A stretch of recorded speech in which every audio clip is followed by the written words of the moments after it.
This is all your fault. Man, so much of The Simpsons is tied up in pop culture, you know, like, because it's it is the ultimate first real go at pop culture referencing on a magnificent scale. Like, even the frames that are in The Simpsons are photographs from historical events. Yeah. Yeah, you know, like there'll be a shot of Bart next to the Titanic in a Simpsons episode, but that would have been actually a frame and composition from a photograph of someone who was about to board the Titanic. That's sick. Like, they literally lift it. They lift pop culture from absolutely everywhere, in every part of The Simpsons. And like, every frame, everything's accounted for. And now they generate pop culture. Yeah, no, that's right. That's why I think it's unusual, right? Because we would go to school quoting The Simpsons or quoting Family Guy or quoting these gag reel references of pop culture from music to politics. Yeah. And now we sort of don't have identity. Like, we're all tied up in identity, but we don't actually have identity just anymore. Just a walking TV. Yeah, we just... like, there's kids out there that are quoting memes, that are quoting movies, and you go, oh, so you've seen Indiana Jones? They go, no, I just saw a meme of Indiana Jones. And you go, like, dude, man, you got to watch the movie. Like, you're missing out. But the old Hat Man movie, yeah, I've heard of that. Yeah. Granddad watches that. Yeah. How come Batman doesn't dance anymore?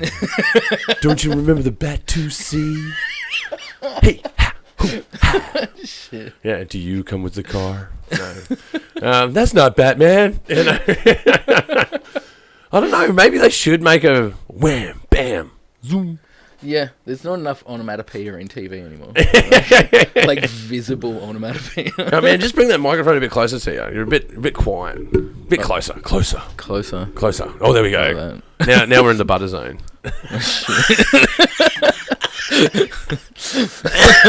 I say that a lot. I don't know where I picked that up from. You should put it back where you found it. Let me butter your bread. It's not like that. I don't want to butter your bread. I just like, you know, butter seems nice. Especially when it's melted. Well, like, no, I hate fridge butter. Who likes fridge butter? Oh, man. You like fridge butter? Not a big fan of butter. Not a big fan? I used to be until this conversation. Fantastic. Yeah. Well, let me do the intro. Are you ready to do this intro? Yeah. Yeah. Because I think you're ready. Yeah. Well, you don't need a lot of warming up. No, I'm alright. Yeah, you're ready to pierce right in. Yeah. All right, let's do this. And welcome to the Pagey Train. Today I have in the studio with me, Scotty B. Welcome to the show. How you going? There you go. I'm fucking here, right? You fucking broke my arm into it again. Man, there's some hot topics out there at the moment, Scott. Some real hot topics. Yeah. Labor got in. You know, Trump got in. Since we last talked. So much has happened. The wars around the world, the verge of, you know, the apocalypse is upon us. Yeah, it feels all a bit fucked up, It's a bit fucking doomy and gloomy, isn't it? You know, I don't know. Was the last time you were on the show, had Will Smith already slapped Chris Rock? I don't know. But yeah, look, that's the waystone of our times, isn't it? Yeah, where were you when Chris Rock got bitch slapped by Will Smith? I don't remember where I was for 9/11, but fuck that slap. I think I saw it live. I'm like, God, this is crazy. That's pretty cool. That would have been a bit exciting, I suppose. Well, I saw it 9/11 live as well. That was pretty exciting too. But Jesus. Yeah, we can say that now. It's fine. Yeah. Well, no, I don't mean exciting in a good way. It's like, shit, man. I remember waking up 2:30 in the morning. My mother had rung me and she goes, "We're going to war!" Holy shit. I'm like, fuck, Mum, calm down. It's 2:30 in the morning. What do you want? Anyway, I turned on the TV and I saw what I thought was a mushroom cloud in New York. I go, fuck, we are going to war. Yeah, so, as I'm drying my eyes, I go, fuck, have the Russians lost their shit? And it turns out, no, it was a couple of guys in a plane that had fucking took down the towers. We can get into the fucking conspiracy theories all behind that or whatever. But it certainly was an iconic part of time where airports changed. Like, I remember getting on planes before then and it was nowhere the rigmarole it is now. Man, fuck, when I was living in London, I remember it was after the terrorist attack on the trains. Mm-hmm. And that's right, the London bombings. Yeah, you go through the tube and stuff, and now and then there'd be cops there, and they'd just stop and they'd ask you your details and write them down. Yeah, papers, please. Yeah, and like I thought I was really fucking hilarious when he was like, "How tall are you?" I'm like, "Oh, about 6 inches" when I'm lying down, and he looked at me and went, "No, you're not. How fucking tall are you?" I don't know. I'm 6 foot. I'm 6 foot today. Well, I identify as 6 foot anyway. It makes me more attractive. Yeah, what a hassle. So grim. No, but they did, man. The people got super paranoid, and we saw it again during other, financial crises, and you can say crises because there's heaps of them. And of course COVID. That really brought a whole. It was very. What's the word? Revealing. COVID was very revealing. Look, lockdowns were sick. I'm not going to say COVID was sick. It's like, but lockdowns were sick because I kept working and I had nowhere to go. Yeah, I felt like I actually had money for once. Yeah, it was bizarre, and I think that's what this whole recession is about. They go, "We want our fucking money back." Yeah, you guys are doing too well. Yeah, it's fucking up our economy. Like I had so much money just to spend on bullshit. I spent like $300 on a fez. That's right. I remember that. You did that. I've never worn it. You've never worn that fez? No. It just hangs out. Well, like it's signed by Mike Mignola, the guy that did Hellboy. That's right. So I'm like, I want to wear it out, but no, it's too valuable. Yeah.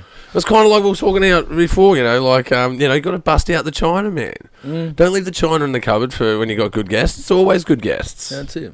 Bust it out. Like, wear the watches that are antique and don't worry about, breaking them, drive the new car like you stole it, Yeah. Yeah, that's what I think.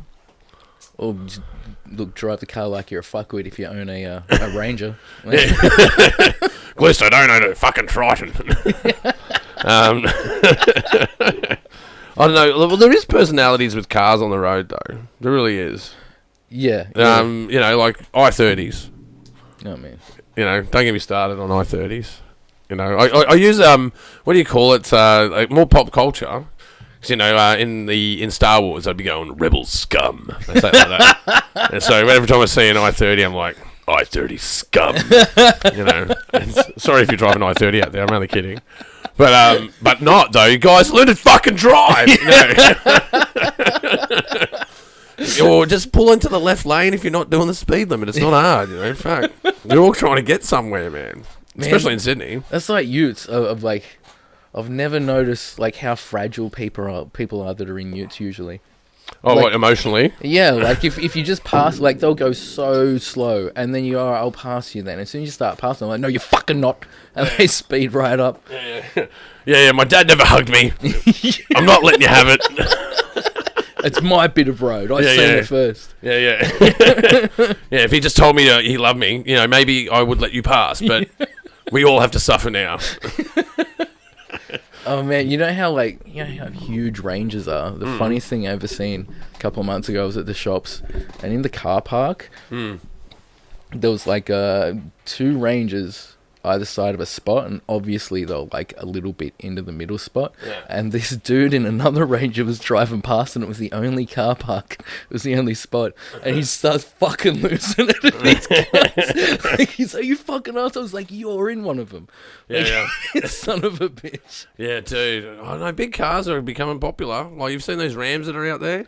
Oh, it's so American, man. It's very American. Yeah. But then you see those little smart cars out there and you go, it's very Asian. It's very Southeast Asian. Yeah. Oh, wow. My phone just lit up thinking it's talking to me. No, I said Southeast Asian, Siri, not you. Southeast Asia is God. the geographical southeastern Thanks. region of Asia, consisting of the regions that are situated south of China, east of the Indian subcontinent, Thanks, Siri. and That's very northwest helpful. of the Australian mainland, Very- which is part We're of learning. Oceania. Third part of Would you like to hear more? No, I'm good, thanks. I'm fucking good, bro. Just leave me alone for the moment, please, Siri.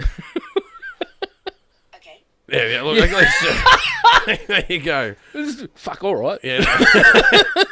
Well, when you really lose your shit at Siri and you go, for fuck's sake, he goes, I will not respond to that. I go, well, you just fucking did, didn't you? You just didn't respond the way that I wanted you to respond. Which was a bit of sass, Tell me where to go. No, I'm not doing that to Siri. I'm worried about that whole basilisk situation. Yeah. Well, I'm generally polite to computers because they're polite to me. You know, well, we're talking about it before. It's a weird human thing to do, like thank saying you. thank you and Loading, stuff. please wait. Yeah, but like saying it back to the machine is so weird. I do it all the time. Yeah, I do it to ChatGPT. Okay, hey Chatty, how's your day? Which is the same. Do you mind if I ask you a question? yeah, straight up, like. Yeah, being like polite to machines is so weird. But then I think like it's kind of like when you're polite to people at McDonald's. Yeah. Like they're just the machine there to make and give me my burger. Like Well, have you seen they got automated drive-ins now? oh what? Yeah, AI drive-ins in Australia. It's happened. Oh, that's So you weird. go up to the drive-through. Yeah. He goes, "Hi, how can I take your order?" And you go, "I'll get a cheeseburger in a meal with a Coke." And they go, "Diet?" And you go, "No, normal Coke, thanks." "Your order will come too." Blah. You know, and I go, "Please drive to the next window." And I'm like, Jesus Christ, man. That's where we're at, you know? Well, that's what we need AI for. We need it for like medicine, and we need it for McDonald's, and that's, Yeah, that's about all we need it for. We need it to, write our emails. We need it to help us with our resume. We need it to give us a recipe for something that we're interested in, and we need it for instructions on how to run a public relations campaign for my startup beauty small business. That's what we need it for. The prompts in ChatGPT are amazing. If you start, I've done a couple of courses in them. Yeah. And it is fucking amazing. People aren't using it properly. I just use it like Google. Because I figure like, it just cuts out me having to sift through pages. It sifts through the pages for me. Yeah, but I mean, even as a what would you call it, like an assistant, right? So if you're using it as a worker, so you can get it to go, right, can you write me 4 emails with these headings, and I need you to write it about this. I need it in Australian spelling, and I want you to direct it at a medium management language level, and I'll do it.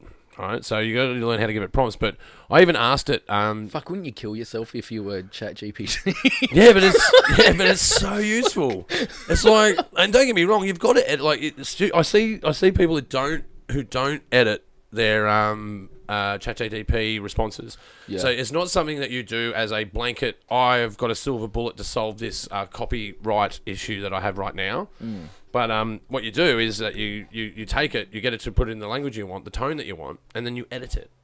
Yeah. So edit it and rearrange it. So I would actually find often I will take 2 ChatGPT suggestions that I've gotten from it to write an essay or to write something, to write whatever. Yeah. To write whatever copy I need, a bio, whatever. And then I'll mix them together and put it in my own tone. So it gives you the structure of what you were going to do anyway. Like it knows, it knows you. And I even got it to go, based on what you know of me, can you give me a portrait of myself? And it gives you a picture of you, what it thinks you look like. It's very intuitive. I don't know. It's I feel very like good. It's like even using it for just menial shit like that. Like I wonder if we're going through some form of atrophy, just from not using just those little parts of our brain that we don't really value in those little moments we don't want to be going through and having to do shit. Well, I think like, what are we losing in not flexing those? Well, I think I should have to look it up, but I reckon the amount of chiropractors increased in the invention of the computer. Because like sitting's the new smoking, they say, right? So how many people got sciatica? How many people got lower back problems? How many people do you know go to a chiropractor and physio? Yeah. So a whole industry is made now out of that deficiency. Look at teeth, right? We used to use our rear wisdom teeth. Yeah. Now we go to a dentist to have them removed. Yeah. You know, so and like what you're saying, I think there's something to be said for the mental health industry. You know, because of what technology does to us now. It's giving us, like, for instance, social media makes us very antisocial. It's all very paradoxical in nature. Oh, it's so fucking harmful, man. It's pretty harmful, right? So, yeah, the uptake in mental health services has gone up. Yeah. Private firms for counselling have gone up. Yeah. But at the same time, crimes that involve a lot of absenteeism have gone up. Like, if you look at areas that have more fatherless, backgrounds, you're going to have more delinquent kids. But especially in the old day measures, I don't know if that's the same for now because like corporal punishment isn't exactly something that is practiced. Yeah. So it's more of a different approach to discipline of kids. But I know it has that as a guess at that though. I reckon that's all tied in with it. So maybe there is something to be said for ChatGPT thinking for us. What is the industry that will blossom out of that? You know? I don't know. Will we be alive by then? I don't know. Well, what's alive? You know, what's alive? Like the phone's going in, right? The phone is going in. Like you'll go to Optus one day and they'll just give you an injection. Oh, man, yeah, I'm sweet with that. I'd be cool with a chip. Yeah. Yeah, I would be all right with a chip. Yeah. There's this guy. Like, I've got one. It just sits in my fucking pocket and goes everywhere with me anyway. Like, who gives a shit? Phone anxiety. When you go to check your pocket and your phone's not there. Yeah. And you have phone anxiety because you go, I don't exactly have a memory where I left it. Because you have it so infrequently. It's literally, if you look at Marshall McLuhan, right, he would talk about media is an extension of man. Yeah. So the radio, the TV, the phone certainly fits into that model. It's an extension of the human. Like, it's our calculator. It's our, if I said to you back in 1985, in the future, you take your alarm clock to work with you. You go, you're fucking nuts, man. You fucking talk. And teachers didn't know, when they said, you won't have a calculator in your pocket all the time when you're in the future. I mean, clearly we do. Although we've also got one on our wrist. Yeah, well, that's just showing today, wearing this bad boy. Scott's got one there. There we go. The silver and gold version of the Casio calculator watch. Bought it out of nostalgia, and then I remember that you had one. I'm like, I'm going to wear this tonight. Because I only use the keypad on mine to type boobs now and then, and give it like a little chortle, like. And that's about it. Man, you were like that was the original meme. That was like DOS version of a meme. Boobs and shell oil or boob oil. If I don't know, really like clever. that S would have like come before. Oh, that S, man. That S in your textbook, that would have come before. The graffiti S. Yeah. They don't know the origins of it. It is fucking old. It is super old. How old? I don't know, but we all know how to draw them, right? There's a sequence to draw them, and they're a little bit different from each other, and there's different nuances to make them look cool, but essentially it's 6 lines that you join together. Yeah. And it turns into a spiral, essentially. And yeah, like there's no, what if that is the graffiti S, what are the other letters in the alphabet doing with that style? You don't see people writing the letter in different versions, just the S. No. Yeah. Maybe it's like some old Ouroboros that some grapher kid did in like Egypt. Oh no, let's ask Siri. I'll ask Siri right now since we've got her here, since she's interrupting and listening anyway. Third party listening. It's nothing to be worried about, kids. Nothing at all. Hey Siri, what is the history behind the graffiti S? Do you want me to use ChatGPT to answer that? Fucking A, go for it. Shit, it's just outsourcing its work now. Yeah, well, yeah, that's what I mean. Even Siri bloody uses it. Man, the robot's got a robot. Yeah. Often called the Super S or Stussy S, has a mysterious origin. Despite common myths, it isn't linked to the Stussy brand. Its roots trace back to schools worldwide in the 1980s and 1990s, where kids drew it in notebooks. It's formed by connecting 14 lines to create a stylized S shape. Well, its appeal likely 6. comes Come on. from its simple, I know the other ones are geometric technically design, lines. easy to replicate. Its spread appears to be organic, passed from student to student across generations, without a clear starting point. That was from ChatGPT. Check important info. Oh, we don't need that part. No, don't give me an ad. Fuck you. Now I feel fucking depressed because you said it's so old and it's from the 80s. Yeah, no, it goes. I'm pretty sure we've been a bit screwed over, or I've read an article on Reddit that wasn't exactly correct. But back when we used to read articles rather than having ChatGPT read it out to us. Yeah, no, I think it goes before that. I think it goes back to the 70s. Yeah, shit. Yeah, which is pretty old. Like that's 50 years old, man, for a graffiti S. Such a weird thing to like to be passed around though. Yeah, like as if Like it's what an oral value tradition. does it hold? Like It shows rebellion, right? So it shows rebellion. If you put it on your notebook or draw it on a desk, or carve it into something, even more to the point. Yeah. It kind of goes along with the what do you call it, anarchist symbol. Yeah. The A. That's the anarchist symbol is pretty synonymous with the graffiti S. I think it's a sign of rebellion or being It's like directly connected. one to being something, recalcitrant, if you will. Like it's just such a just an S. Like it's so weird. Boobs on a calculator, I get. Yeah, but the S. That's always going to be. Someone hilarious. explain it to me, please. Yeah. ChatGPT doesn't know what it's fucking talking about. Tell you that. No, but we all did it. There's all those things that you did when you were a kid, right? Like, Do you know what a popper is? Yeah, man. You know what a popper... Okay, so I ask people what a popper is, and it depends what state you're from. If you know what a popper is. Like, WA people don't know what the fuck a popper is, man. They called it fucking juice box or something. That's so well done. It's a fruit box. A fruit box. Yeah, they call it a fruit box. Oh, fuck off. But I go, what about ones that have milk in it, though? I go, that's still a popper. Yeah. Because a popper is traditionally generally a juice, but it's also a milk, technically. Because you blow it up and pop it later. Yeah, it's a bomb. Yeah. Essentially. It's a free firecracker after a meal. Yeah. And then but there's always one kid that would have one frozen. I fucking love frozen orange poppers. Yeah, man. frozen I orange still love popper. them. That's the tits. You know what the upgrade to that is though? What? Those like juice cups from the hospital Yeah. and the old folks' homes. Yeah. Put them in the freezer. Yeah. And then just annoy everyone around you by going like for an hour. Love that shit. Yes. Love it when I'm in a nursing home and 3 people have died. I get some fucking free snacks. Are they having that sandwich? They don't want it now. Well, not that you want to eat food from a nursing home after the Royal Commission that they had. Fuck me. Oh, Jesus, yeah. They had one product in their food that I don't know if you heard about this part. They had one product in their food where it was unknown. So it was this paste that looked like mashed potato, like a bubble and squeak thing. Unknown. They did not have a word for that food. What and I go, fuck? How bad does a meal have to be where you won't even fucking name it? Even gruel has a name. Gruel has a name. That's right. Fuck. Bubble and squeak is a nice way of saying almost out of date leftovers. Yeah. Right? Yeah, it's worse than that. Why couldn't they just give them some Deb? Oh, dude. But they didn't even know what it was. Yeah, like, that's what came out of that space. It's fucking crazy, man. Yeah, that fuck. I remember, like, there was a bunch of clients from, I forget what it was called. It was one of the old folks' homes up in Katoomba, and they got shut down.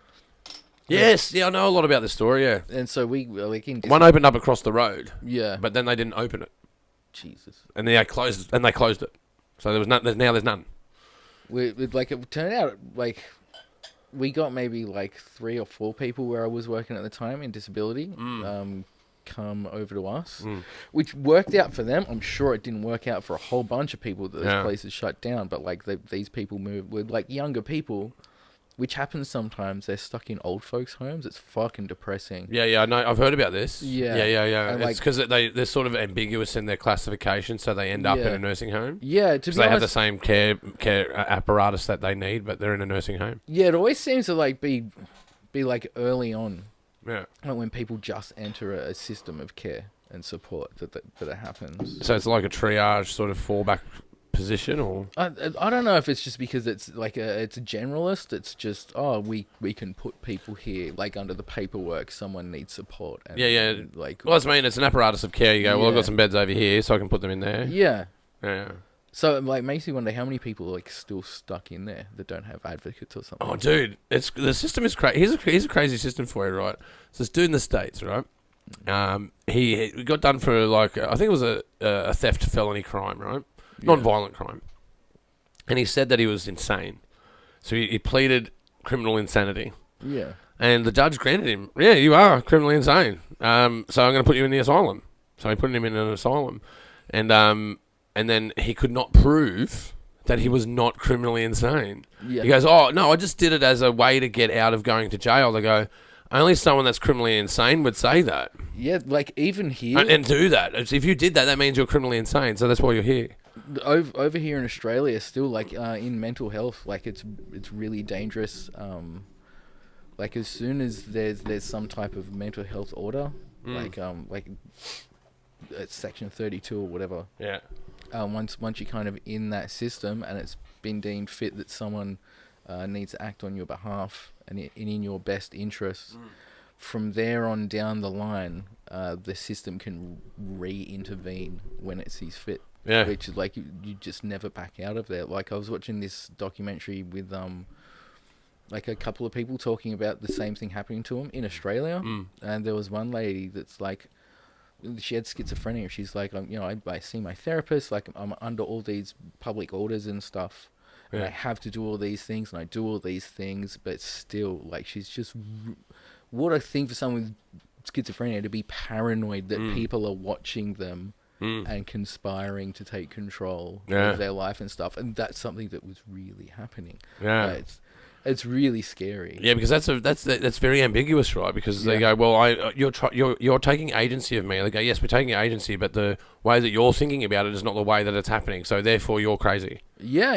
Yeah. Look at, like, there's so many people with schizophrenia that will have delusions that have, like, revolve around religion.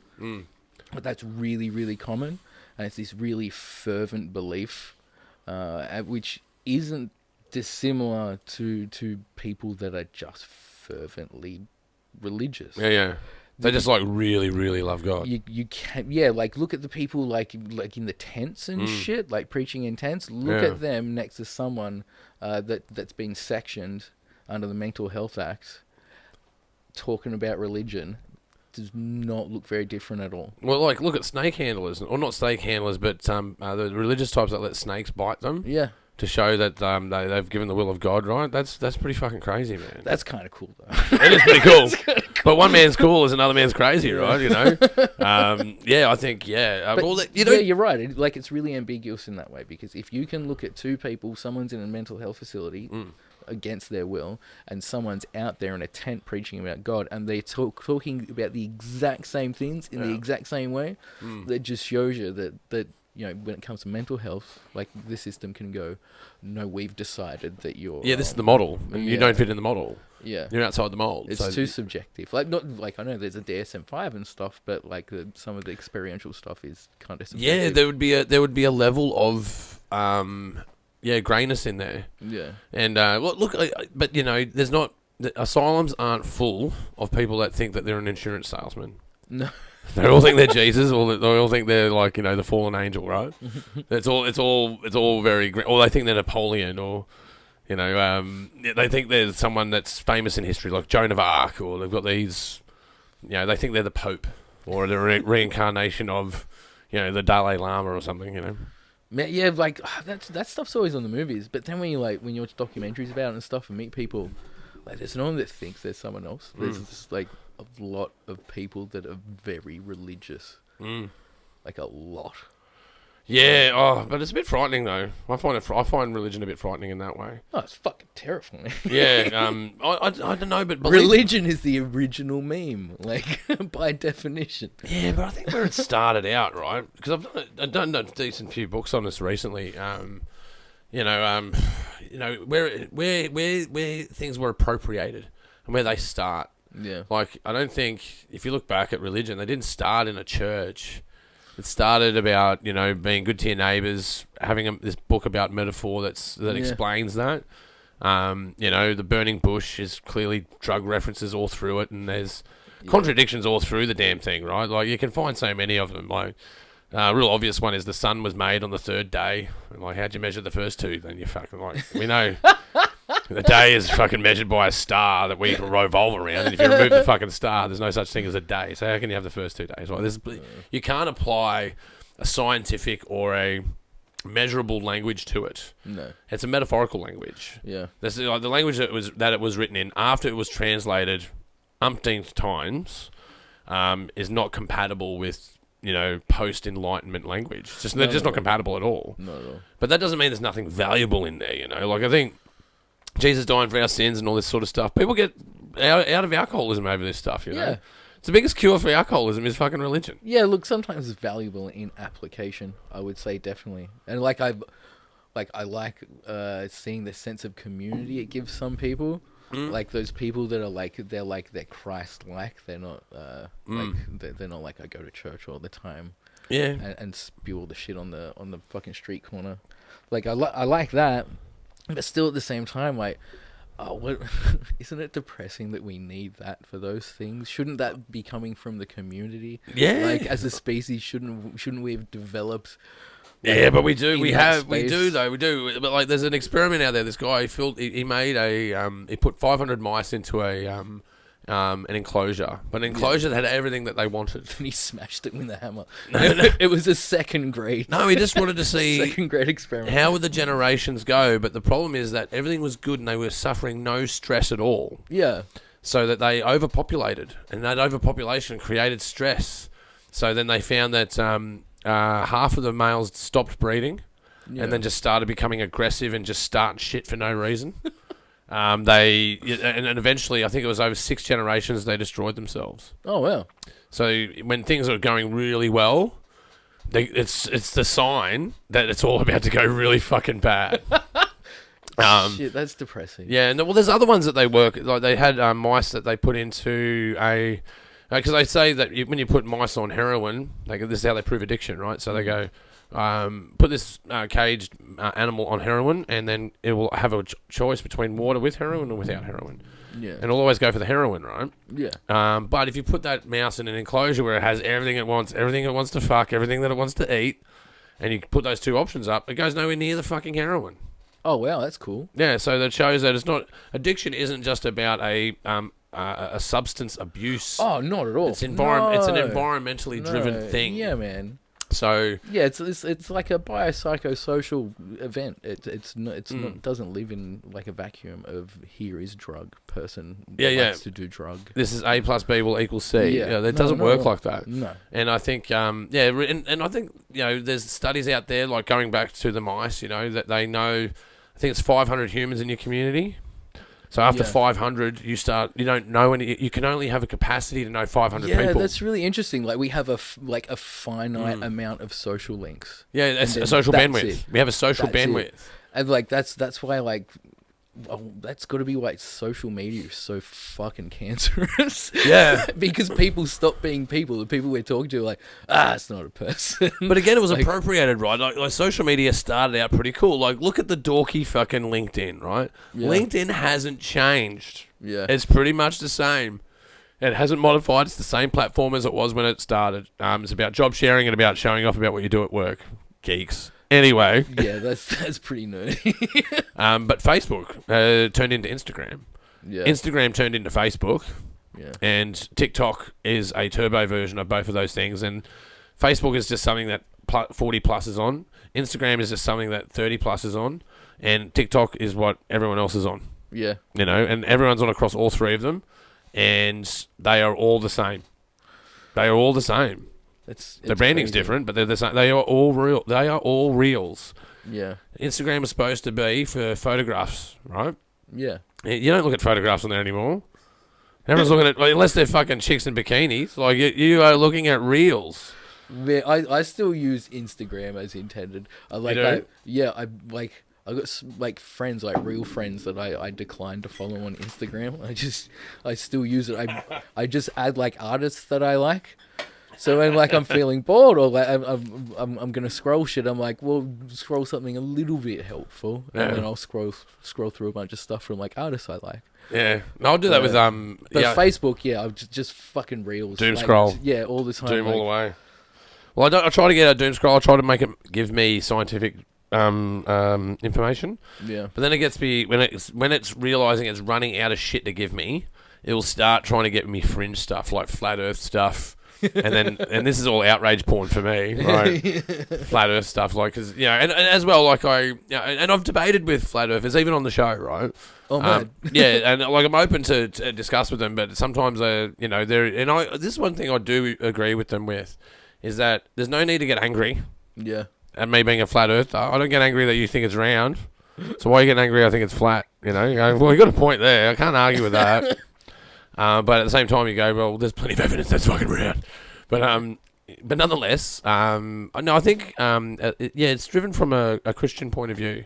Yeah. And I noticed that Christian point of views, especially in conspiracy theories, so when you get down like that shit is interlaced these days. It's very interlaced. Yeah. If you look at 9/11, 9/11's a classic conspiracy theory. The falling towers, Tower 7.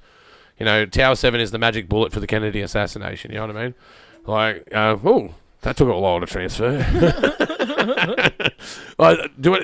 Data transfer is like taking a crap sometimes. Just like,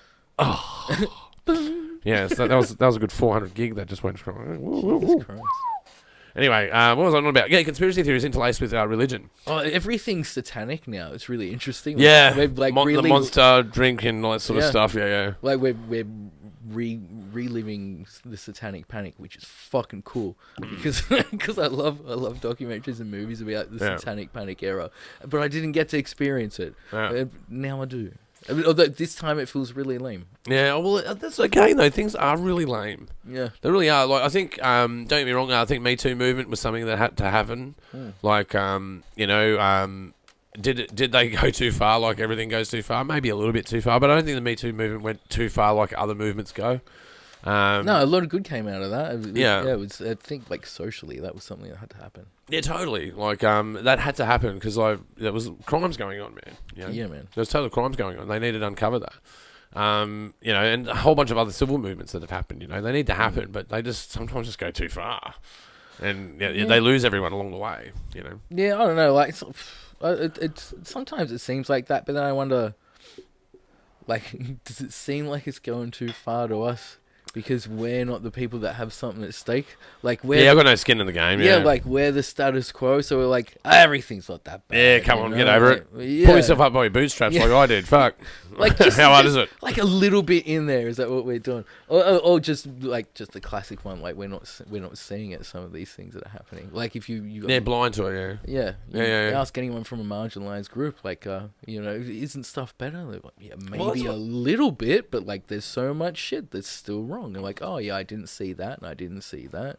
Well, that's why what gives me hope is these little things, right? Because when things are perfect, they tend to go really wrong. Yeah. And things in the world at the moment are not fucking perfect. So it's a good sign for me. I go, shit.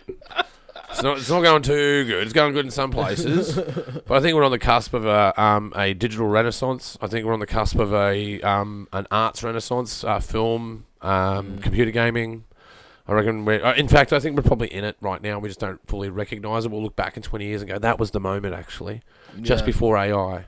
And so we're on the cusp of this. I really believe that we are, and I like the Terence McKenna sort of look, outlook of, it's the melting pot of fucking craziness that's going to get us to the stars, man. It's not going to be a Star Trek clinical surgical thing. It's going to be apocalyptic in fucking nature. It's going to be to the brink. It's going to be built on stress. It's going to be built on civic movements and change and pain. But at the other end of that equation, it's also going to be built on ingenuity, love, understanding, collaboration. All of those things are going to form this melting pot that's going to drive us to immortality into the stars. Hard to see that peaking. Like you're way more optimistic than me. It's very religious in nature, though. That's why I tip my hat to the religious folk out there, because what I'm talking about is a bit religious in nature. It's very outlooking to how the future's going to be, and it speaks of the apocalypse. It speaks of the second coming of technology being the Renaissance. There is these elements to it of belief. Yeah. I don't know. I just feel like I can't help but feel we're just in this really smudgy grey area that's currently like going down through a bottleneck. Yeah. Like I can't see us doing anything substantially new. Yeah, because this is why I like talking to you sometimes, because like you do bring it's not necessarily a negative perspective. You're just bringing a very real perspective, and I guess the way I would try to, if I was going to convince you to come over to my side of the argument, I would say I would give you the fog of war argument. Yeah. So when you're in the fog of war, that means like you're in the moment of quick decision making. The battlefield is clouded by all the smoke, the screams, the terror and torment of it all, and the objective goal to survive. Yeah. And to bring those that are like-minded with you, and to crush your enemy to ensure that you make it out alive. It does kind of sound like what we're doing. Just right, trying to stay alive. We're just trying to stay alive and stay with it and try to be in tune and just surf the wave and see where if it takes us to a shoreline. But when you look back, the fog is gone. Yeah. You have that 20/20 hindsight.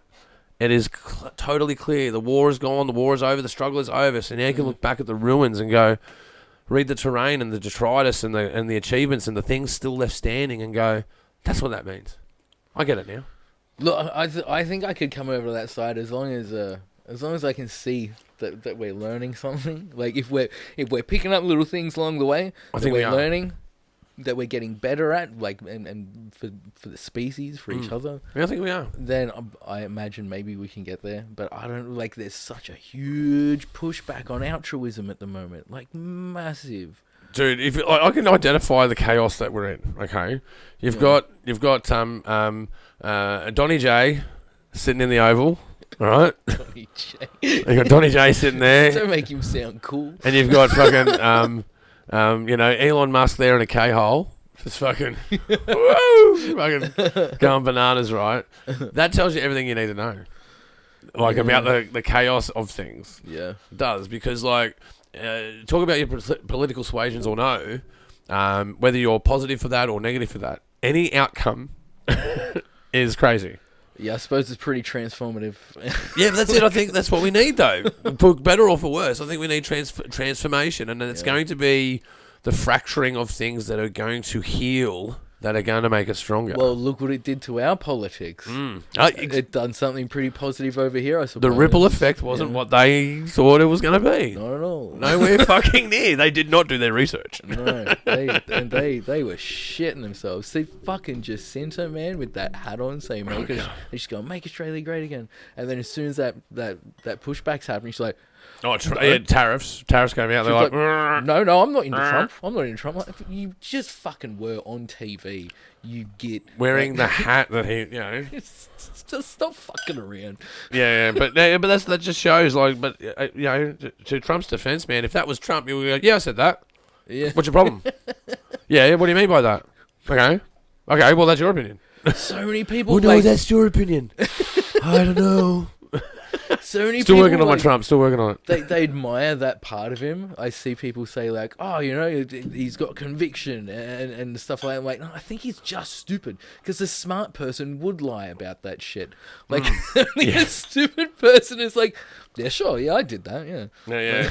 Oh, look, at least I've done 2 Oppenheimers for this one. Oh, there you go. There you go. It always fucking shows up. Look at this fucking thing. I'll pour it better in a second. Jesus Christ. Should change this to the Oppenheimer train. I don't know. Yeah. No, but it's true, though. It really is. I think the chaos that's out there is a good identifier to hope, because it's contrast, man. Like, the real problem that I think I have with, like, don't get me wrong, I'm glad Labor got in. Like, I voted for him. I don't always vote for him, but I voted for him this time. Yeah. But they won with such a landslide that, and then we all know, absolute power corrupts absolutely, man, Yeah. How long can those front benches fucking keep their fucking hands out of sticky shit? That's the real question. Without an opposition, that's the real question. Yeah, absolutely. It was such a fall. It was such a fall. Fuck, I vote Labor. I'm always really outspoken against Liberals and Nationals and shit, but like, it's like you said, it can happen to anyone, and like, it will happen to anyone. Yeah.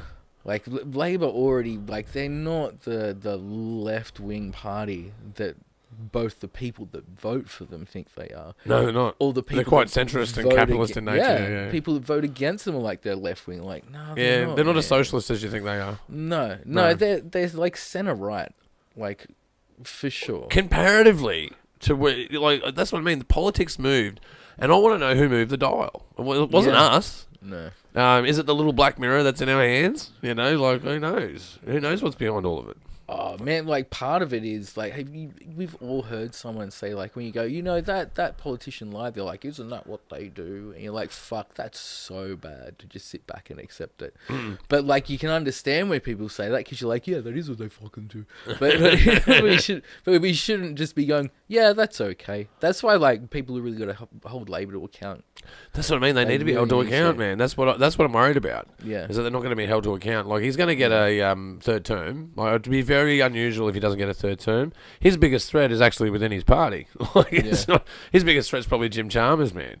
If Jim Chalmers comes out swinging at any point, he's probably going to lose that fight. But I just don't think. I like to hope that the Treasurer will hold fast and not go for a spill on Albo.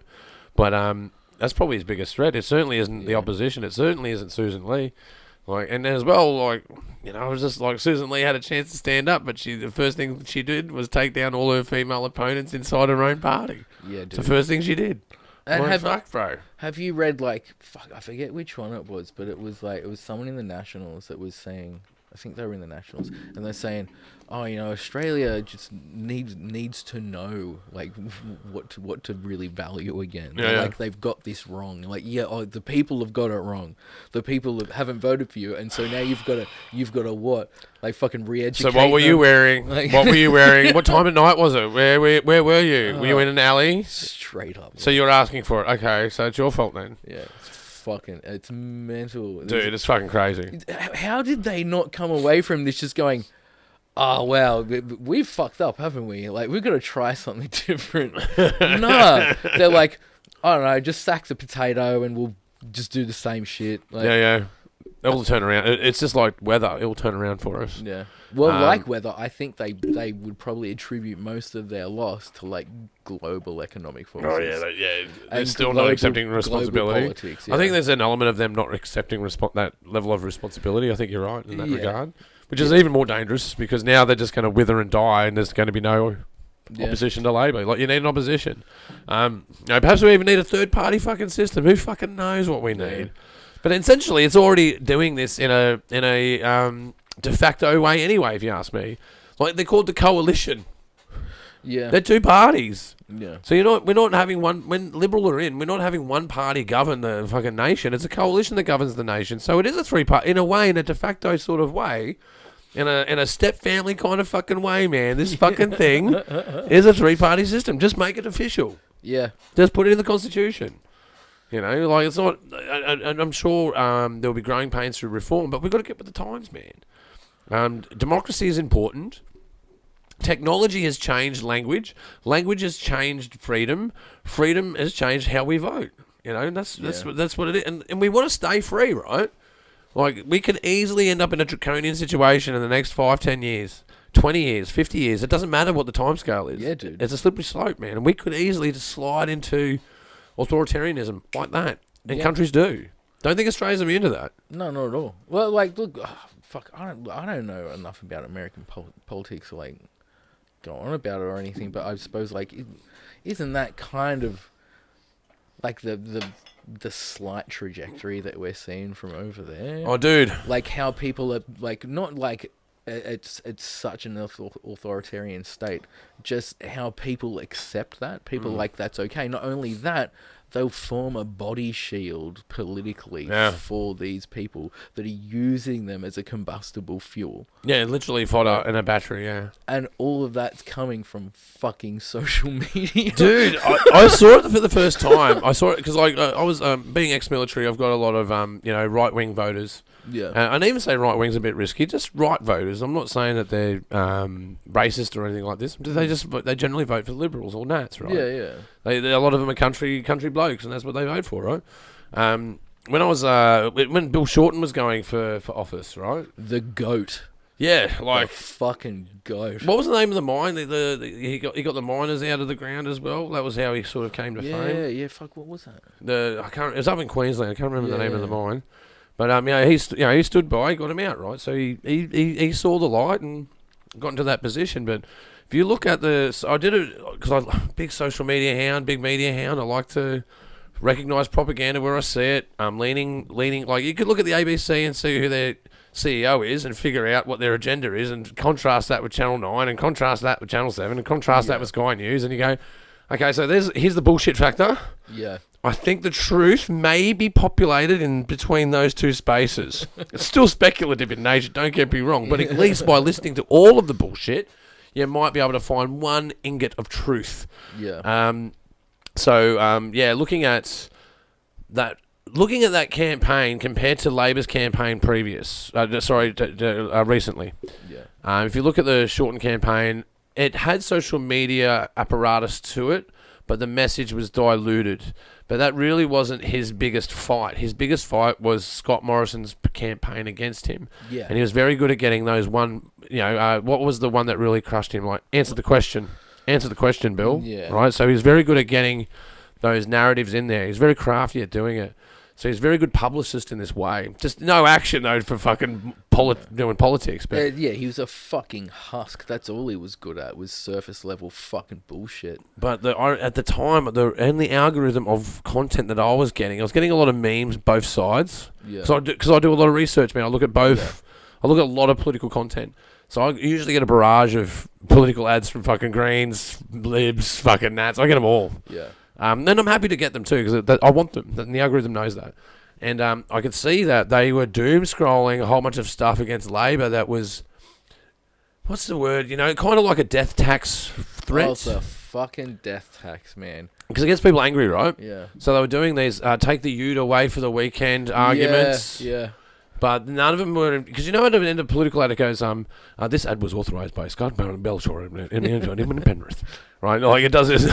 Yeah. But on the internet you don't have to do that. No. There's no regulation in that space, so they can literally post a fake policy from Labor to get you angry about how you're spending your weekend by buying your petrol and driving a ute, right? Yeah. So I was getting a lot of flack from some mates that I'd known for years that we'd had political conversations about.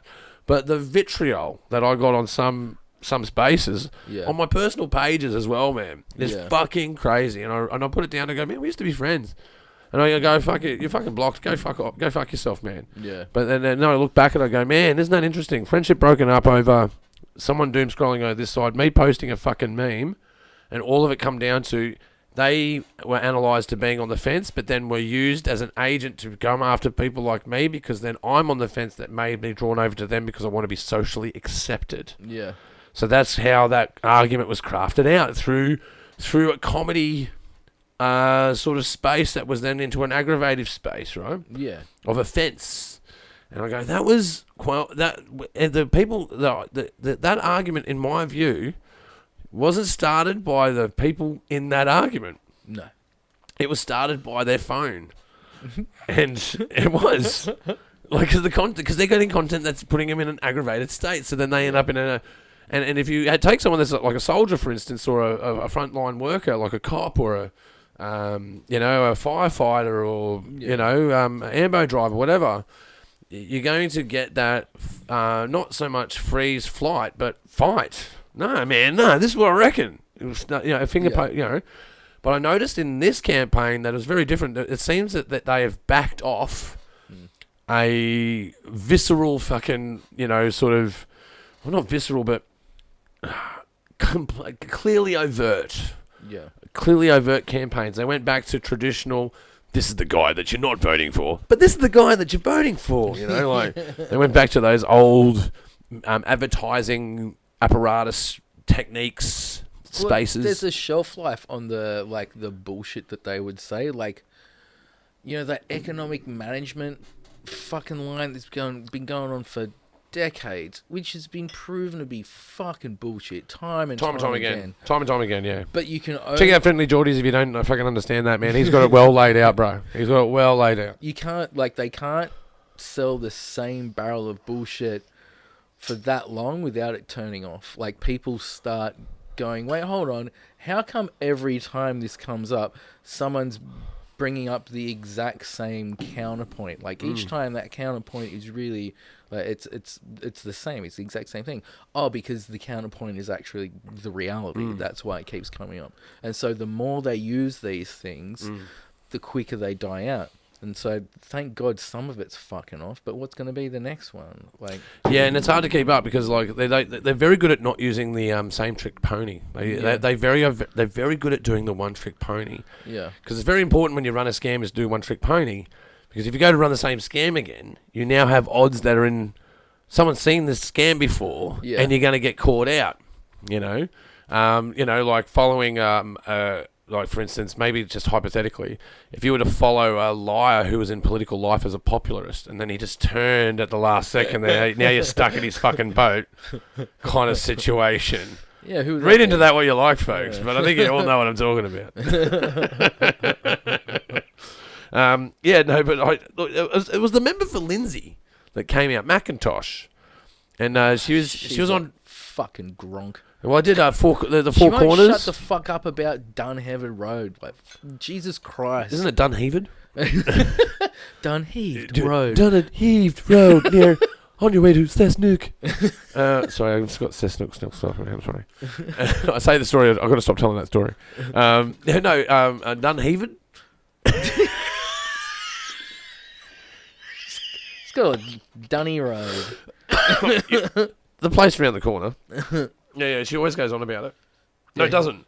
She doesn't go on about it? Yeah, Or she does? Yeah, she does. She always, like, fuck. Every time, What do they do to it? It's just a shitty road next to a rail line. What the fuck's the problem with it's the just road? a shitty road. But, like, every time the Labour member that was in opposition for Lindsay would say anything, she's like, well, what about fucking Dunhaven Road? What about that? And, like, in the comments and every post she had was something, what about Dunhaven Road? And everyone's like, yeah, Melissa, you tell her. Don't have a fucking road. Like, shut the fuck up.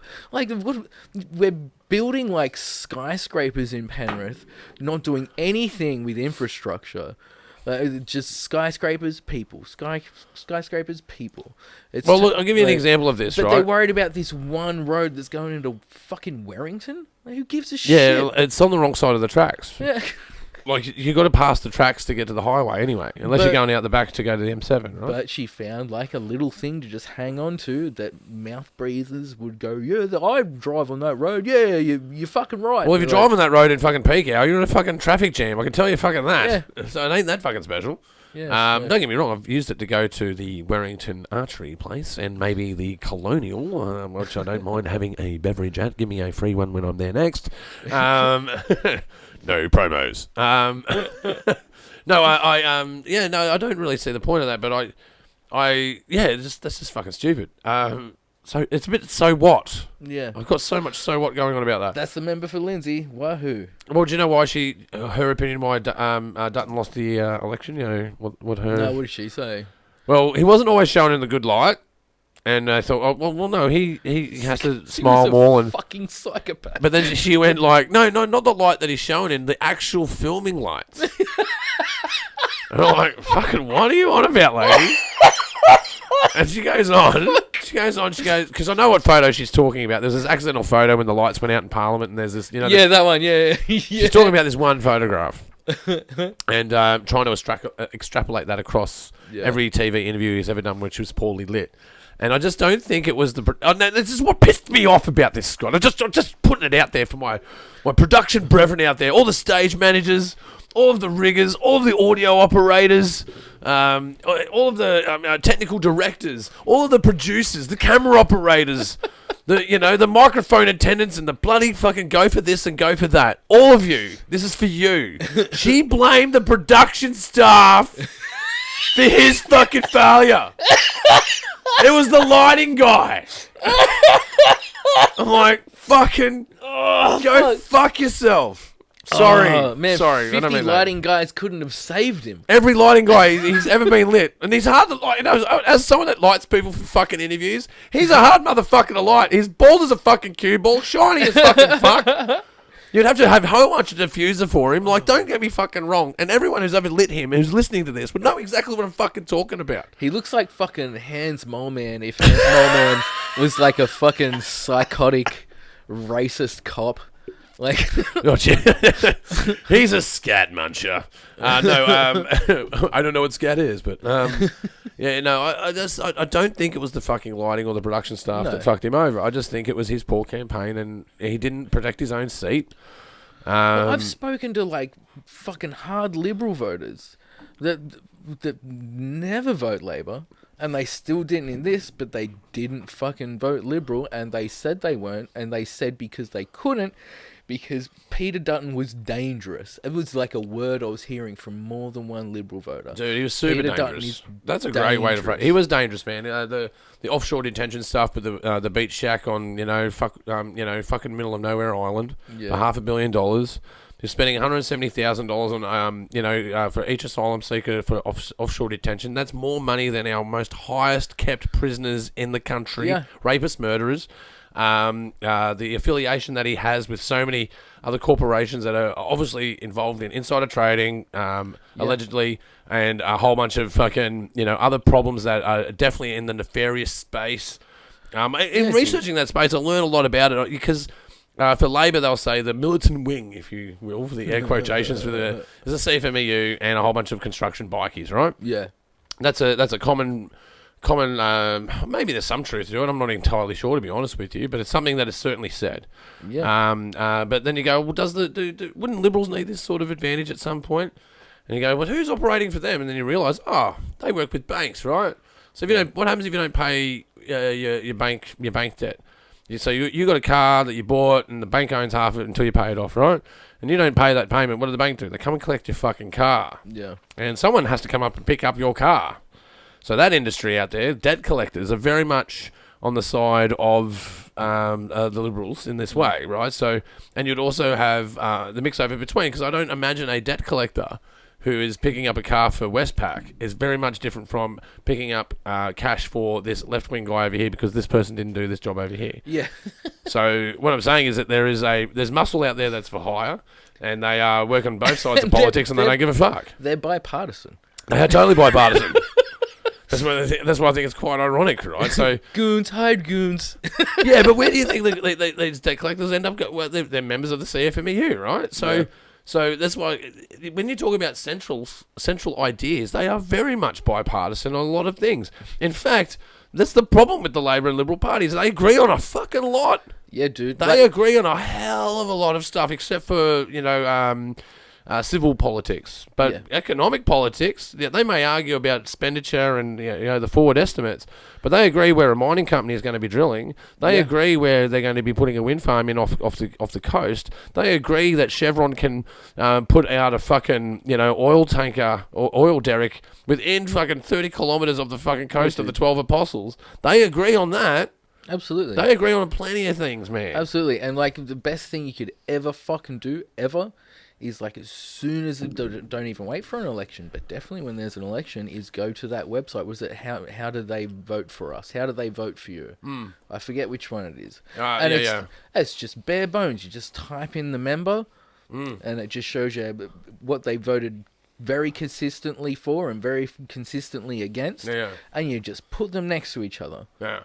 So the amount of times like people would said, "Oh, this person I'm voting for, you know what they believe in," and they've said, "Oh, they're going to do this and do that," and you're like, "Well, why have they always voted against it heavily?" No, they haven't. Like, yeah, here, open it up on your phone, have a look. They're just talking fucking bullshit, and people are like, like shit, and it just ticks for a second. Like, that's like the bet. Fuck the news. That website, how they vote for it, how they vote for you is you should definitely check that out. Priceless. Well, it's interesting, right? Because they do. This is what I'm talking about. Like, that's why they are both central parties. Like, you say that one's a right wing party, one's a left wing party. Now, I'd argue that the fringe parties that are independent would be more contrast than that. I would say that the Greens are way more left than Labor, and I would say that you got One Nation ain't around anymore, but when they were around, sorry, Pauline, I know you lost your seat and shit, but fuck, we don't care. You fucking dickhead. But they would be right wing, right? So. And then I don't know. Then you got the disruptive sort of people out there, but then you got people like people like Bob Catter, right? Independent. I don't mind a bit of Bob Catter. I don't mind a bit of Bob Catter, mate. I'd never vote for him, but I really appreciate that he is just that nuts. He's not saying things like for fucking gain. He's not trying to game the system. No. He's not trying to end up at like... He's Bob Catter, and what you see is what you get. Yeah, he's just a fucking nutcase, and it's awesome. He's just like someone's uncle at Christmas that you're like... Oh, you're he's all right. Yeah. He says some won't say that. He doesn't say racist shit. I've never heard him say racist shit. But he says some racy. No, not racy either. He hasn't said racy stuff. What am I looking for here, Scott? Like, controversial. He says some controversial stuff. I was watching a video of him like at some do out in the bush, and people just hooting and hollering and clapping and going, fuck yeah. Because he's going, what are we going to do with these young kids that are offending? Send them to the jails? Well, the jails are bloody full. You know what we do? Send them out into the bush. give him a tent. And being Bob Catter, he fucking meant that literally. He's just like, dude, give him a tent and send him off. And everyone's going, yeah. Yeah. Oh, my favourite one of him is when he's talking about gay marriage, and he's talking about gay relationships. So good. It's so good. Yeah, look it up, kids, if you haven't seen it. He goes, look, if two same-sex people want to have a relationship, let 1,000 flowers bloom. Yes. But I won't look into it, and I won't do anything about it because a man is taken by a croc every year in this bloody town, and I'm going to see something about it. You're like, dude. The fucking facial expression changed in 1 second. He literally turned into a crocodile. It was so cool. It was so cool. Yeah, I love him. Have you ever watched his promos, man? Yeah. Yeah, watch his promos. He's like grabbing a rifle, grabbing a fucking cowboy hat. Bullets are fucking flying out of the fucking rim of the hat as he's fucking pulling it off a coffee table. It's fucking mad, dude. He is fucking mad. Man, another good one I seen of him was he was talking in Parliament, like in question time, and he was just doing it to rub people's faces and shit. He was he doesn't ask questions. Yeah, I've never heard. He's gone to question time, but he doesn't ask questions. Yeah, and this time he wasn't asking a question, but he was talking about being asked to ask questions. And he's like, when I was in that other bloody mob, they told me what I couldn't ask, and now I can do whatever I want. Yeah, that's right. Oh, there's this kernel of truth in him. Even though he's fucking cooked, he's like, at least he's got integrity, I suppose. He does.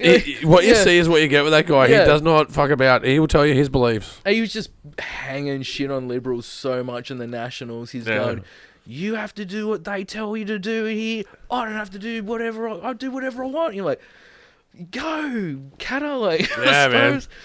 Yeah, man. Fucking farmer from fucking Townsville, man. I think he's from Townsville. I think he's up that way. It's like fucking Lambie's tops. Lambo, she doesn't mate. give a fuck, Fucking love Lambo, mate. Yeah. Man, no, look, she's ex-military, ex-service person. Like, but don't get me wrong, she's still a politician. I'm not gonna split hairs on that. But as far as politicians go, I'm glad that there's people like her in the Senate, man, because she keeps people pretty honest, man. She calls in bullshit. Yeah. She'll go, that's fucking bullshit. Do you think that's fucking appropriate? Yeah. You know, she's very fucking up about it, man. Yeah, it's really good. Yeah, I don't mind her at all. She's old school.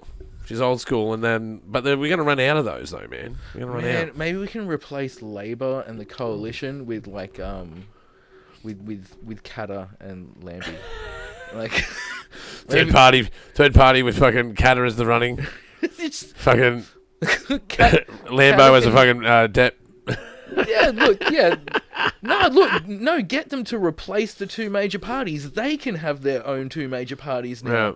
They can be in opposition against each other. Yeah. That would be fucking awesome. Wouldn't be great for the country, but it would be worth a watch. Yeah, it wouldn't be too bad. And look, America's got something that's not great for the country, but they'll bounce back. It'll be fine. Yeah, it depends how you look at it. Like I say, people talk about, Donny J in a lot of ways. They talk about Donny J in a lot of ways.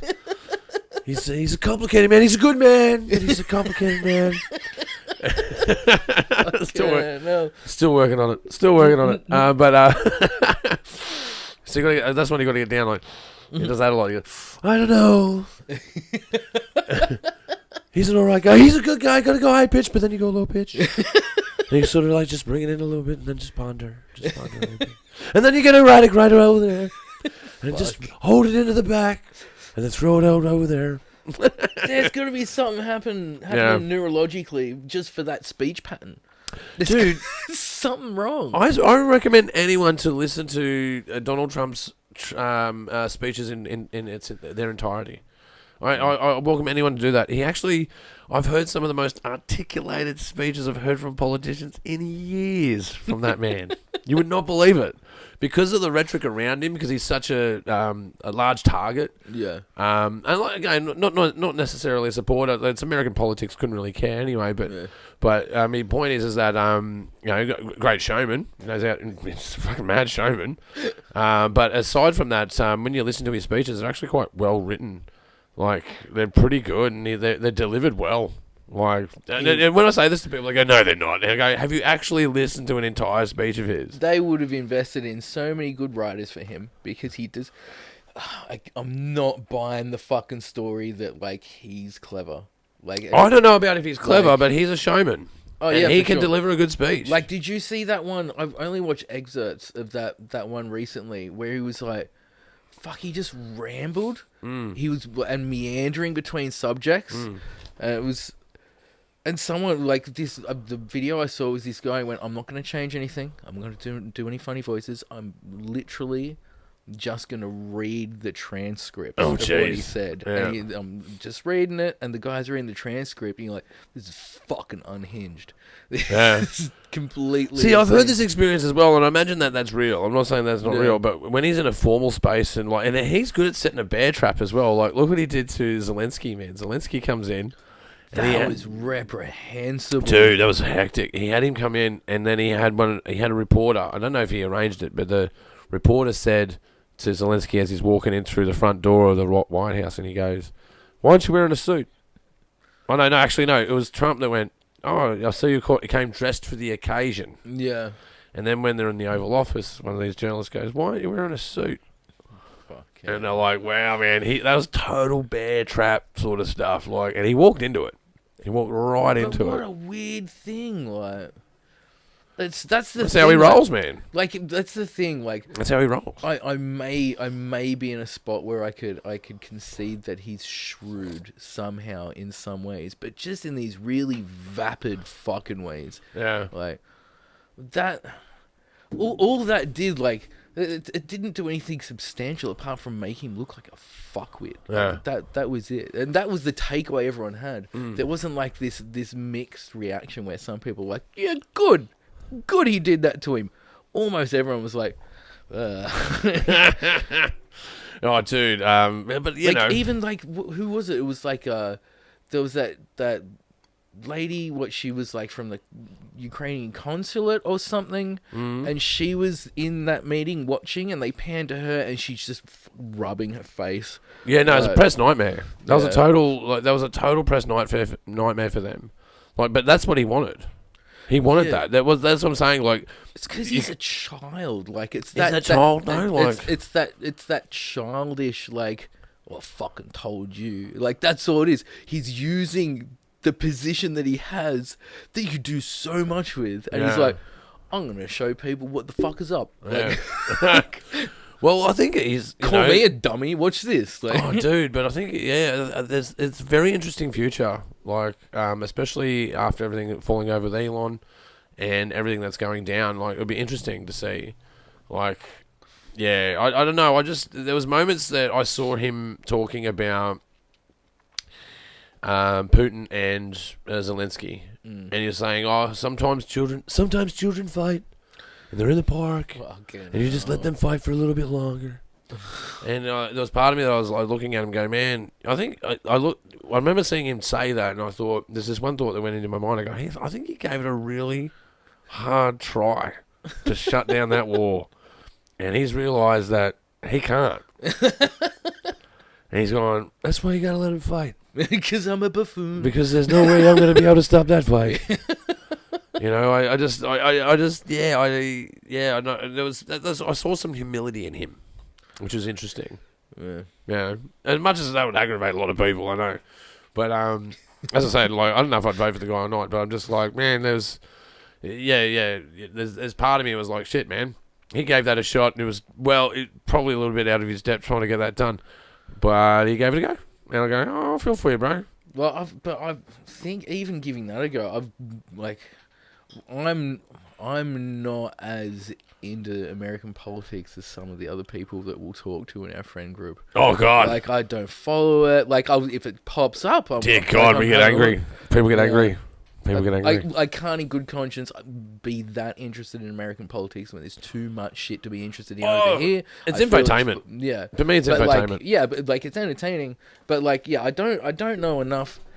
But I from what I notice, it seems as though everything he's doing, this can't be a surprise. Everything he's doing is for financial gain. Maybe not just for him, but for people in the same class. It very well may be a heist, yes. It seems kind of heisty. It has heisty attributes to it. Yeah, and Yeah. like what I don't know much about this Elon Musk thing either, but He turned and burned in pretty quick. Like I seen He that. goes, "Oh, you'll come back. They all come back." Yeah, didn't Dude. Elon Musk say like all this money that we've saved by like cutting essential services? The fucking piece of shit. All this money we've saved, you're giving that out as tax breaks and shit to like rich people. Like, who'd have thunk it? Like, who'd have fucking thunk it? Something like that reversed. Going, let's take from the poor and give the fucking rich. Yeah, but again, that's the trick, right? Like, look at the 2008 financial crisis. Yeah. Who bailed them out? There's the people that bailed them out. There's pension funds that bailed it out, man. Yeah, man. That's people's futures, man. That's where the difference between you with some people being homeless or having a house. Not for us. We had Uncle Kev. Yeah, dude. Yeah, fuck, man. He's a fucking Terminator, bro. Yeah, man. Dude, no, man. I question anyone. Check out the killing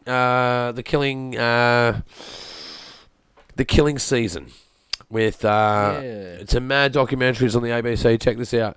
And there's other good interviews that Kevin Rudd has done, and a lot of it is to do with his meetings with financial seniors that were in New York that were in the administration. I think they call it the Ministry of the Interior. Is their treasurer. I'm not entirely sure of it. They have a different title, but essentially his counterpart. Well, not his counterpart, but the treasurer's counterpart. Yeah. And he sat down with him, and he was being very guarded. He goes, "Oh no, everything's fine. We're good." You know. He goes, "But how's the housing market going in this space?" He goes, "I don't really have much to talk to about that at the moment." You know. And he goes, "Something is fucking wrong. Yeah. And like not just wrong, like fucking wrong." And he protected Australia, man. People don't understand that. Like he gets remembered for so much other shit. Getting knifed by Gillard and a whole bunch of other rhetoric. Even the stimulus, people like shit on the stimulus. Man, that kept us afloat in a global crisis. We were the first country on the fucking planet to make significant investment. We survived. They this spent shit. quick and they made a lot of money. Yeah, We're the only OECD that made money in that period. Yeah, and that was a 3-year period. Yeah, people don't. It's not interesting. It's more interesting, like, fucking giving out money, eh? Bloody, that's labour, isn't it? Like, yeah, but then you got the Dutton argument. Pink bat school halls at the time. You're like, dude, man, we just got through the GFC, and I'd never seen so many cranes. And I was fortunate to go to a few capital cities that year. So in 2008, I think I ended up going to Perth. I was in Adelaide. I was in Brisbane for a bit, and then I was in Sydney. And I just remember going, for a financial crisis, man, there are cranes everywhere. Yeah. So many buildings went up at that time in Australia. And I realised, man, we're not just making money, we're spending it before we lose it. Yeah. Like, they're literally, like, creating stimulus. Yeah. And, man, we grew. Yeah. We grew substantially in that period. And then Labor passed that over. Yeah. We're in a great economic position, and then all of a sudden, it was just COVID that did it to us. Like, we were technically in a recession before COVID. That's right. They just won't say it. Yeah, we like back in black. Hit the sand. We're the rolling brand to be back with some. We're most. I think that was a bit early for him. Just a bit early. It's like that speaks to maybe we make some money on the teacups. I'm not sure.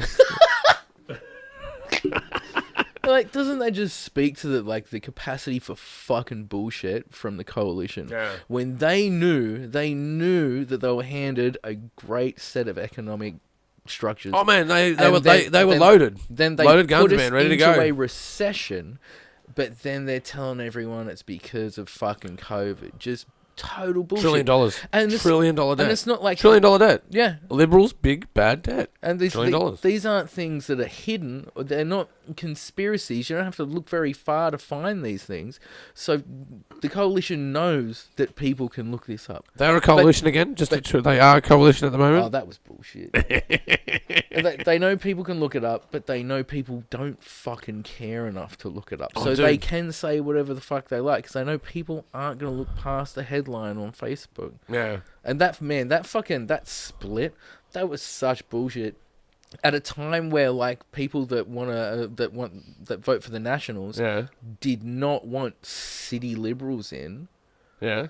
That sunk the fucking Liberals. And so all of a sudden they're like, "Oh, we're not friends anymore. We're two different parties, all right? We're only going back to the Libs as Nationals. We're only going back to them if they kowtow to us." And then a couple of days later, everything's fine again. And so that works for both of them. Yeah. They're like, "No, we're our own separate entities," because everyone fucking forgot. But they're not. Like, No, they are very much the same. They are hitched to each other's wagon, but they were just having a bit of a hissy fit. And Little Proud had to flex a little bit, I guess. I think it wasn't even a hissy fit. I think it was bullshit. It was just optics. That's all it was. It was to remind people that they're two separate parties. Yeah, and so voters. So National stand aside, they fucked it up. And we're standing over here until they sort out their shit, and then once they sort out the shit, we'll rejoin them. Yeah, I get you. That makes sense. Well, you'd be interested. I'm doing a book at the moment called Mean Streak. Yeah. Written by big shout out Rick Morton. All on Robodebt, and the stuff. I can read that, man. Well, no. Well, I thought you'd be interested in some of the because I uncovered some stuff, and like obviously Rick Morton has uncovered it. I recommend the book for people that are interested in politics, because I found it to be quite a shining light. Because I remember there's parts of the book where I was like, the treasurer withheld. No, sorry, the governor general. There was 57 recommendations that came out about Robodebt. Yeah. And they came out and said, there's 56 recommendations that have come out about Robodebt. They go, but hold on, isn't there 57? They go, no, there's only 56 recommendations that have come out about... and they go, no, I've got the report here, it says there's 57. No, there's only 56 recommendations, because they go, we're installing all of the recommendations of the Royal Commission into Robodebt. But they weren't. And the 57th was to do with criminal indictment. Yeah. So they agree with everything that they did. They agree with the oversight. They agree with the processes that were put in place were all incorrect. Basically, the entire thing was illegal, unwarranted, not necessary, and a monumental waste of time, money, and human effort. Yeah. We agree with all of that, except holding people responsible for that. Yeah. And the person that did that was Mark Dreyfus. Yeah. And you go, that's very revealing, man. Because like when I tell that story to people, they go, oh, you mean like Brandis didn't let that out? And I'm like, no, it wasn't Brandis that was in at the time. That was the Labor, Mark Dreyfus, KC, man, like King's Counsel lawyer, coming out telling us that we shouldn't criminally indict people that were responsible for this fucking crime. And go, you're not just a lawyer. You're not just a fucking lawyer, pal. You are the lawyer. Yeah. You're Australia's lawyer. It's fucking disgusting. And the Australian people had a crime committed against them. Which resulted in loss of life? Untold, in fact. They don't have a metric for it. No. And they don't. You've never heard the number, have you? No. You've never heard the number, but you know it's a number. Yeah. Right? Then that's telling in itself, right?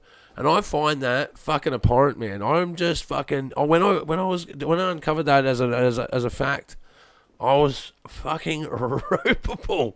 Yeah. Like, I'm more angry than I've been in a long time about politics, you know?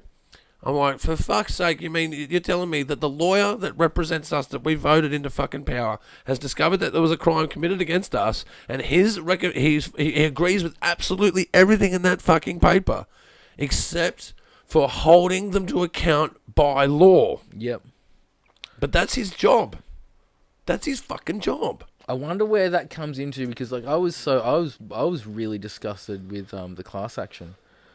Because what did people get paid? Like, fucking $60 or some shit. Yeah. They took that as a settlement. They took that settlement rather than making politicians, show up in court to testify about what they did. That's right. That would have been so much more valuable. Like, I would have rathered that. I would have paid for that to fucking happen. Like that's all I was holding on hope for. I'm like, fuck the money. Yeah, it's about accountability. Yeah, right? that thing fucked me so hard. It was really dark. It's about accountability, really and it was actually you that inspired me to do a bit of research about it, because we've talked about this a few times on the podcast, right? And we don't need to go too further deep into it. No, but I just wanted to say that there's part of you that inspired me to uncover that, because when I started uncovering that, I go, oh man, it's even worse, because like I sometimes listen to your cynicism about Labor. Yeah. And I go, fuck man, here's some fucking cynicism for you. The lawyer that's on our side, that's on the party that you would normally vote for. Yeah. He's the guy that, I'm not saying he was the guy that put in Robodebt, they're worse. But there's something that's telling about, well, if they're left and right of politics and they are in opposition and they're in disagreement, you literally have a enemy in your sights and you're a sniper and you're about to take a shot and your decision is to not take that shot, even though you're justifiable in doing so, it would be helpful if you did, and you have chosen not to. So that's telling. That's totally telling. I think if they had done that, then they wouldn't be able to later on down the line install something like it themselves. And have you seen? They hamstrung themselves by doing it. That's right. Have you seen that they're now talking about service, like Australian services like Centrelink and Service New South Wales and stuff? They're going back to AI. Okay. So they strap in. So they're going back to a robo-debt that's not yet about your call debt. is important to us. Please hold the line. Like one of our AI assistants will be with you shortly. Absolutely. But like they said recently, like it was a day or two ago, I was reading about it, and they said that they're going to use AI for estimations to then be overseen by humans. Wasn't that what fucking robo-debt? That's exactly the crux of it. That's exactly the crux of it. Yeah. It's exactly the crux of it. That's why it was illegal. Yeah. It had no human oversight. Yeah, so it's funny that Labor didn't push for that, like any criminal proceedings, and now something like robo-debt is being installed by them. And that's why that's why I say go, man. Like, we've got our football team is in. Yay, we won the game. Yeah, but then you realise it's actually not a fucking game. Yeah. It's actually way more serious than a game. It's fucking our lives, man. This is the roads that you drive on. This is the cast that gets put on your arm. This is the cancer that gets cured in your body. This is the sight that is given to you because you've got glasses. This is the fucking hearing aid that you have. This is the education that your children are going to get. Man, this is the food and water that is available to you. The domestic and family violence services that Labor have decided to not bolster funding for recently. Same with mental health. Like they've what did they say a little while ago? They were talking about like mental health injury at work is no longer an area of workers' compensation. That's crazy. So they're that's ludicrous. They're taking money out of mental health. They're taking money out of domestic and family violence services. That's always worked out well when they've done things like this, especially when it comes to mental health. Yeah. Fuck, man. Yeah, not monitoring people that need to be monitored and not treating people that need treatment. Yeah. Well, that's the thing. And I understand the stigma of it. Like, broken leg, you clearly have a broken leg. That requires a cast. Yeah. It's an easy A plus B plus C, right? But mental health, everyone's different. Everyone's brain is different. Our legs are all the same, but our brains are all different. So, although it is physically observable, like we talk about mental health as though it's like this invisible. It's a ghost injury. Yeah, it's just a feelings injury. It's physically observable in the human brain. Yeah, like you can see it. It's an actual thing. Oh, totally. Some of these diagnoses. Yeah, you can actually see the effects in the brain when they like MRIs and scans and that sort of thing. Yeah, even something as common as depression, like you can see physically in the brain the change. Well, you know what they can't see? Religion. You can't see that in the brain. They don't. When someone's like praying, they can't. It's the same as a meditative state. They actually can't see it existing. Yeah. Yeah. Sorry, guys. I had a lady knock on my door today. God damn it. Yeah. No, I saw that. I was on the couch and I was just sort of rolling around because I got up early and then I sort of like had a cup of coffee and I sort of like was laying on the couch reading, well, not reading news, doom scrolling. And I saw some shadows moving out the front yard. I thought, oh shit, man, real estate salesman. And I go, churchy for sure. So I go to the door, and there she is, and she looked at me, and I looked at her, and she realised because I recognised her. I'm like, you were here 3 years ago, and I didn't say this to her, but I know, because it was the hat that gave it away, right? Yeah, hat and the beard gave it away. And last time she was here, I had her here for about 3 hours. On the front, like doing, cups of lemonade, That's tea, wicked. Biscuits, all on the front, all out the front. Didn't invite her in. I had her on the front bench out the front. And she was saying to me like, Bible's like a car, what is it, like a car manual? You read the car manual, you know how the car works. Okay, well, I had someone teach me how to drive, and then I realised the person that was teaching me how to drive didn't know how to drive, so I taught myself how to drive. Turns out, I'm an okay driver. I wouldn't say I'm the best, If you watch me drive, you'll probably know that I'm not the best. But nonetheless, I still get around. Never read the car manual. And that's where it all started. And then, I started in, my usual tropes of fucking diving into belief and what belief is. God made sin means sin's good. Yeah, no, well, I didn't go as far as, pedophilia in the church. I didn't crush her dreams. I just took her to a philosophical space, and there was this moment where her child was with her, right? And she can see she's getting antsy because she's like, "Who's this guy who keeps?" Because then it came to a point of ego. Yeah. And she goes, "I'm not letting this go." But then it came to a point of customer reacquisition. So what she realised was that there's no winning this argument with me. It's been philosophical because I made it interesting at the start, but now I'm just shotgunning everything that you throw at me, right? Yeah. And she realised I could be knocking on other doors. Yeah. Instead of talking to you. I'm too polite not to give it away. So I eventually was polite enough to release her in this way. Because I go, if I don't say something, you're just going to keep staying, right? You're not going to excuse yourself, right? So I go, well, I'm sure you've got other places to go and you should get going.